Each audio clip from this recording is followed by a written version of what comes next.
Hello. Kapapasok lang namin sa may Bohol Tropics Resort sa may Tagbilaran City, Bohol. Yan. Kasama ko ang aking dating amo na si Mrs. Erlinda Tan. Yan. Kami ang dalawa ang magkakatabi. Kami ang magkasama hanggang sa matapos. Ako'y mag-iikot sa sa loob. Ikutin ko yung sa loob habang wala pa yung hindi pa dumating yung bagong kasal na si Mr. and Mrs. Cersei Tori and Jonathan Tori. Yan, nag-iikot muna ako. Hi, Mrs. Iba-chan. Ninang yan, isa yan sa sponsor Ninang. Ayan. Yang dalawang mahabang lamisa na magkaharap, yan ang residential table at kasali kami dyan. Kasi auntie yung sinamahan ko na si Mrs. Erlinda Tan, auntie yan sa kinasal na yung lalaki. Yan. Nag-iikot muna ako habang wala pang maraming tao. Kasi hindi pa dumating. Tapos na ang kasal pero hindi pa dumating. Ayan sila. Yan ang kanilang, yan ang una nating makikita sa projector muna. At yan ang magaling na kumanta. Hindi ko alam kung anong pangalan. Ang galing ng boses, parang original. Lalo na malakas yung yan. Hi Miss Ganda. Hindi ko alam, hindi ko natanong kasi paano ko naman tanongin, nagkakanta. Dinadaanan ko lang siya. At yan ang makikita natin sa labas ng tropics. Yan ang swimming pool. May naliligo na mga masisiksi na babae. Nangatupis lang. Hindi ko na lang i-zoom. Yan. Yan ang mga ibang building. Yan si Mr. and Mrs. ang new wedding. Si Jonathan and Cersei. Ayan sila. Ayan. Kasi hindi pa dumating yung ikinasal kaya sa projector na lang ako nanood.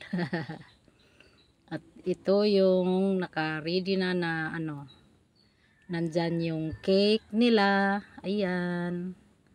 Wedding cake. 3 layers. Ayan. Malaki din. Yan ang naka-set up dyan. At yan yung mga table na bilog-bilog. At dyan naman ang pagkain nilalagay. At yan. Habang wala pa yung kinakasal, yung bagong kasal kasi pwede kang kumain na nandyan yung mga kakanin, nandyan yung suman, nandyan yung mga brownies, marami. Ayan. Ayan. Galing na ako dyan. Kumuha na ako dyan para maka-snacks yung matanda na kasama ko. Ang dami. Nandyan yung suman, may brownies, may ano-ano pa dyan. May cupcake, may juice. Tapos, ayan, klase yung cupcake. At yung sa ibabaw, basta mga matatamis yan. Ayan. Hindi ko alam kung ano mga pangalan yan. Basta kumain lang ako dyan. So, bahala kayo dyan. Yan. Dami. Basta kumuha na ako dyan. Mayroong yung kinuha ko lang dyan suman. Suman, brownies. Tapos mayroon pa palang pagkain doon sa hindi ko nakita. Ayan. Dyan ang dadaanan sa mga sponsors at yung kinasal. Ayan. Wala pa, hindi pa nakaupo sa lami-lamisa kasi hindi pa kasi dumating. May plastada kasi dyan kung saan kayo dapat umpo. Yan ang mama sa ikinakasal na lalaki. Ayan o, ayan. Si Ate Judith. Ayan. Hindi ko kilala yung nakatalikod. Hindi ko kilala yung pala si Ate Judith. Nagulat siya kung bakit nandyan ako. Hindi ako imbitado. Hindi, sinamahan ko kasi yung half sister ng asawa niya. Kaya nandyan ako. Kasi ako ang isasama, ako ang dadalhin pag wala yung caregiver. Yan, ako ang isinasama nila. Pag may mga ganyan. Kasi ang caregiver kasi panggabi. Kaya maisama lang nila pag may mga okasyon na gabi. At dyan ang mga ulam at pagkain ilalagay dyan.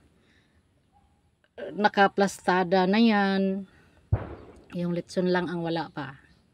Kasi matagal pa naman kasi pagdating ng bagong kasal mag-program pa yan sila muna bago kakain. Kailangan mo ng mag-program muna. Ayan ang kanilang flowers, decor sa kanilang mauupuan at sa loob na dyan, nandyan yung love seat na yan.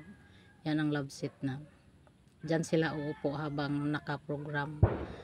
At yan ang kanilang flowers, decor. Ayan. Kasi ang motif nila is green. Kaya ang makikita mo lang white and green. Yan. Malakas ang tugtog nila dyan. Maganda yung magandang boses yung yung kumakanta. Dyan banda na mahabang table na yan, dyan kami nakaupo. Sa may bandang dulo. At dyan muna kami pero pinalipat kami. Naghahanap kasi yung si Mrs. Erlinda Tan ng walang aircon.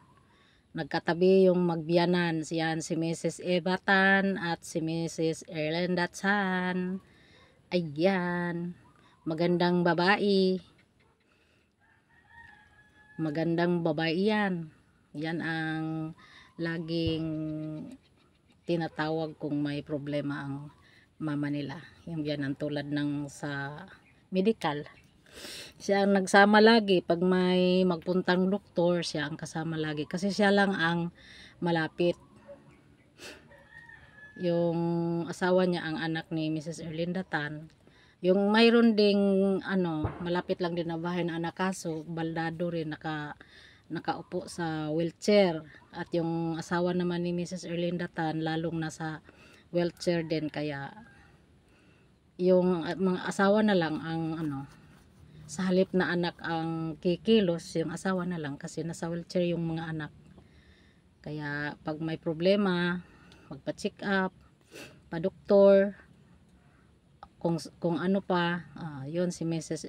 Eva Tan ang kanilang mauutosan. Kasi walang ibang malapit. Kasi yung iba nasa ibang bansa, nasa Cebu at nasa Bacolod. Kaya siya ang nasa Bohol, siya ang sa Bohol, kaya siya ang laging matatawag. Yan. Yan ang naikot ko na ang loob ng occasion room sa may Bohol Tropics, naikot ko na. At nagsipagdatingan na yung iba mga sponsors. Hindi ako makalapit-lapit sa pagkuha nila ng video kasi hindi ko maiwan-iwan yung si Mrs. Erlinda Tan kasi wala pa namang kabaon-baon na pangtakip sa likod niya. Malamig kasi ang aircon. Kaya kailangan nasa tabi ako lagi, kaya malayo ako dyan.